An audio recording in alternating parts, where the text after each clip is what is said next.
कल्याणमध्ये काँग्रेस खाटीक संघटना आक्रमक, तर मांस विक्रीला बंदी केल्यामुळे खाटीक समाज आक्रमक।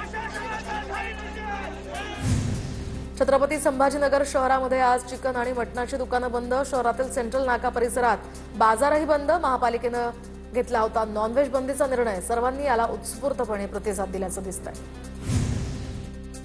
मालेगावात स्वातंत्र्यदिनी चिकन आणि मटण शॉप बंद। महापालिकेच्या आदेशानंतर चिकन मटण शॉप बंद। विक्रेत्यांकडून पालिकेच्या आदेशाचं पालन। नागपुरातील 95% जास्त चिकन मटण विक्रीची दुकानं बंद। नागपूर महापालिकेच्या आदेशाचं पालन करत बहुतांश चिकन आणि मटणाची दुकानं बंद। अमरावतीतील अनेक ठिकाणी चिकन मटण दुकानं बंद। मात्र काही ठिकाणी छुप्या पद्धतीनं चिकन आणि मटणाची विक्री। महापालिकेच्या आदेशानंतर संमिश्र प्रतिसाद। अमरावती जिल्ह्यातील चांदूर बाजार तालुक्यामध्ये ढगफुटीसदृश पाऊस, तर माधान या गावामध्ये मोठ्या प्रमाणात पाणी शिरलं। शेती पिकांचंही प्रचंड नुकसान।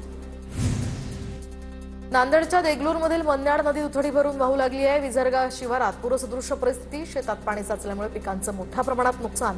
काही गावांचा संपर्कही तुटल्याची माहिती। आज विदर्भ आणि कोकणात अतिमुसळधार पावसाची शक्यता। मुंबईसह ठाणे, पालघर या भागामध्ये मुसळधार पावसाचा अंदाज।